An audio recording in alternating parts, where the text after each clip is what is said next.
Well, ladies and gentlemen, the Taiwanese are probably pretty happy with Donald Trump's cabinet pick of Marco Rubio. We're going to be talking about the current situation with China and Taiwan. Is anything going to happen? It seems almost inevitable, especially with China's one China policy, where they already recognize Taiwan as part of China. What would the steps be in which China would attack Taiwan? What would be the first thing that they do? And will Donald Trump really change the situation? What is his current opinion? Now, the first thing I do want to talk about is Trump and his opinion.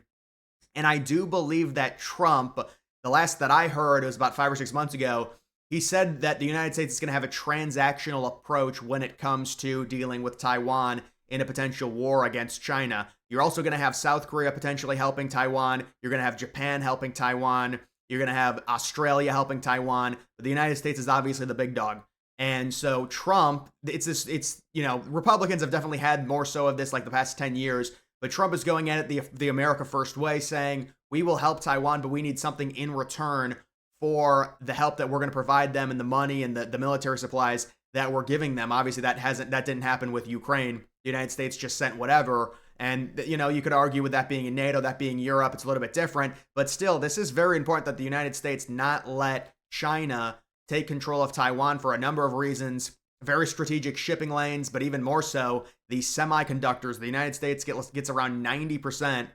Last I checked, semiconductors, which are the chips for smartphones, for laptops, for electric vehicles. It's very important. That's why Biden passed, the Chips and Science Act, and the liberals threw a fit. That was a bipartisan thing. They acted like Biden did something crazy. But I agree, that was a good thing to pass because of the potential situation where if China gets control of Taiwan, we're going to be even more reliant on the Chinese now for something very important when it comes to things like chips. And I will say it is kind of funny. I was thinking about this, how liberals screamed and shouted about tariffs when in reality they just did it because that was Trump's economic plan and they had to oppose it. I mean, they kept all of Trump's main tariffs. Biden did in 2018. Oh, the prices are going to go up. No, tariffs are mainly used for leverage. That's the strategy behind tariffs against China.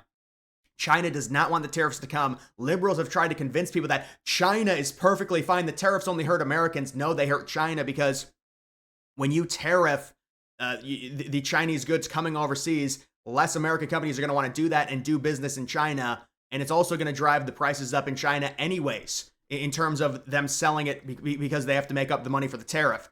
So it's a strategy, and it's also a negotiation tactic to gain leverage. That's what tariffs are. And that's why Biden didn't stop any of them. There's all this like false thing. Oh my God, tariffs are going to drive up anything. Trump had aggressive tariffs in 2018. The economy was fine. Would you rather have tariffs where it drives it up like 1/10 of a cent, or would you rather have 20% inflation? It's absurd. And I understand inflation; it's caused by a lot of things, the pandemic, but Biden certainly didn't help it. But getting back to this thing here, it's very important the United States not allow China to take Taiwan because of the semiconductor chips. And again, it's good that Biden, and it was a bipartisan thing, the United States now producing the semiconductor chips in the United States, but it's also funny how it's going to cost more money to produce them in the United States, but liberals like that, but then they don't like the tariffs. But either way, let's get back to this thing. Listen, when it comes to Trump, it's a transactional thing. He's going to want something back. He's going to want chips from Taiwan in exchange for military support. You're going to have other countries helping as well. But Rubio, this is why Taiwan's probably happy. Rubio getting picked. I mean, he was blacklisted by China with another 10 senators due to wrong U.S. behaviors. China does not like Rubio. Rubio does not like China. This is a traditional Republican, right? We understand Republicans. You look at the two biggest adversaries. This is the dynamics. Republicans hate the Chinese, or maybe hate's a too strong of a word, but there's a clear Republicans don't like the Chinese. Liberals are kind of fine with them. Liberals hate the Russians. Republicans are fine with the Russians. So that's the dynamic. The two parties cannot agree on someone. If you asked, I don't know, maybe they would agree that China is. I do actually think most people would agree that China is their number one adversary because of how big their economy is.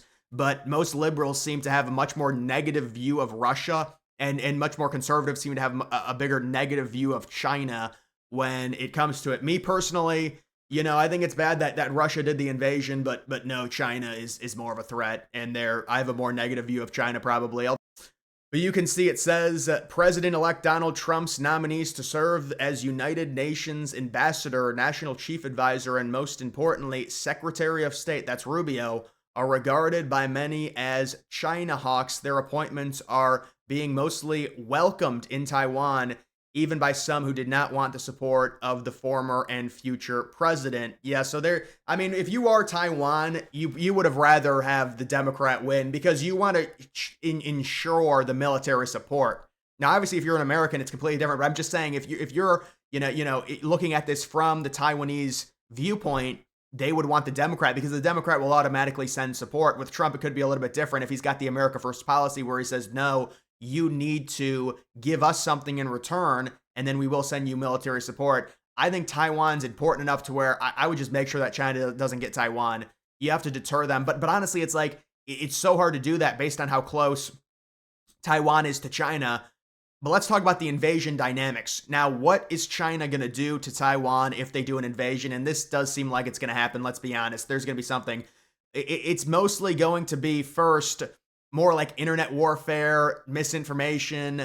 They're going to try and it's like, I think it's called cyber warfare, where they hack into their systems and they demoralize the Taiwanese, and then they go and they implement the blockade surrounding the island. They've already done military practices of this. They do it to show the strength, to show Taiwan, where Taiwan will be, you're on the island and you see all these Chinese boats going by, these ships, and it's the Chinese military. They've done it several times the past 2 or 3 years. So then they'll implement the blockade. The thing is, and this is what really helps Taiwan, is you've got in between China and Taiwan, the Taiwan Strait, and during typhoon season, you're not crossing it. It's very hard. My guess is they're probably going to invade if they do a land invasion, which is another thing that's going to be hard. They'd probably start by bombing cities and then do some type of invasion, probably in either October or April, because that's when you could cross the Taiwan Strait, or that's when the sea is the most calm. But it is a choppy sea, and so you'd have to plan it. But I'm sure Taiwan would be ready for it. It just depends. But normally with like modern, they're not just going to start bombing them. It'll be most likely, we'll know if the war is kicking off. It'll probably be a blockade or something like that. That would be my best guess. And before that, and they're already trying to do the demoralization campaigns in Taiwan. It's the cyber warfare. But after the cyber warfare, then it's the blockade, and then it's the full-on invasion. You establish a beachhead once you land on shore, but you need to bomb them before that so you can actually get up there. So that's what I think they would do. And when would that happen?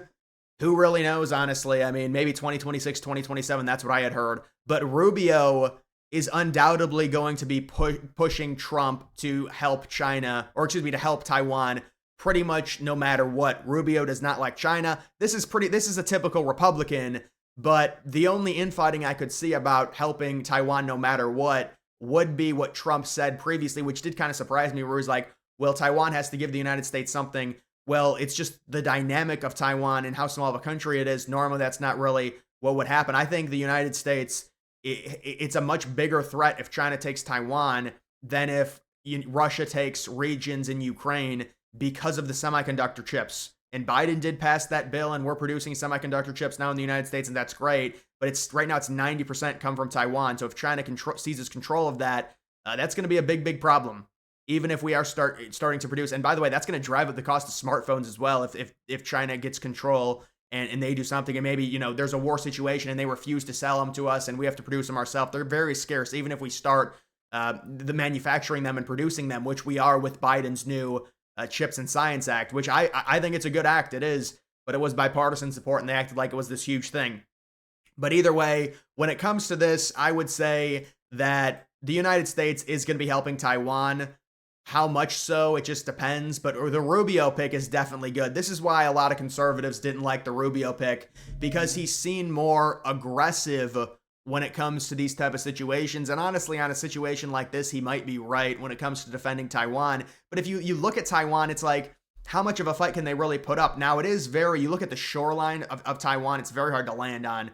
So that's another thing. Like the entire eastern side of it it's just like it's a hill. You can't land anywhere on it. Not that they would land on the eastern side, but it's hard. It's very choppy and it's not easy. It's very rigid. So that could be another thing that helps Taiwan and makes a land invasion harder for China. I'm not even sure they want to do a land invasion. They probably just want to do a blockade, block them in, restrict any resources they get, cut off the shipping lanes, and then force them into submission. So we'll have to see what ends up happening with this situation. But the Rubio pick is good for Taiwan for sure. But Trump has shown some kind of things where he's like, listen, Taiwan's going to have to give us stuff in terms of the chips or whatever. That's mainly what Taiwan produces. So we will have to see what happens. But China does have that China first policy, so they already view Taiwan as part of China. I mean, this is like Russia already viewing Ukraine as part of Russia. They don't think Ukraine should exist. China doesn't think Taiwan should exist. So there has to be some type of give-take thing here that's happening. Something's going to happen. We don't know what. I would imagine it's going to be some type of blockade, though, first with a demoralization campaign, and then they will start bombing them, and then they will do a land invasion, probably in October or August, because October or April, because you don't want to do it when it's really choppy with typhoon season in the Taiwan Strait. So that's the current situation. I don't know when it would happen, 2026, 2027, 2028, but they're doing military practices around the island.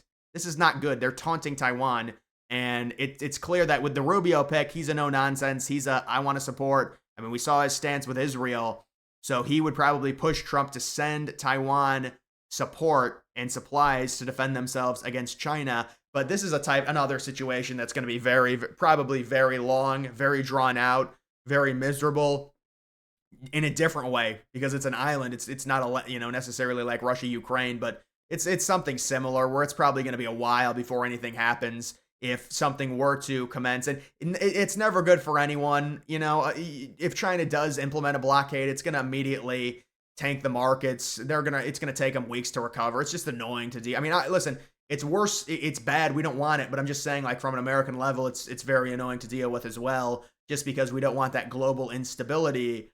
And people, Republicans will argue, well, with Trump being the pick, China's not going to do anything because Trump is such a strong figure in comparison to Harris. To me, I think they mainly look at, like, the Chinese probably look at Republicans versus Democrats and their current views. But I'm sure the Chinese were not happy with the Marco Rubio pick for Donald Trump. But either way, guys, that is going to do it for this video. Make sure you follow me on X. Link to that's always in the description.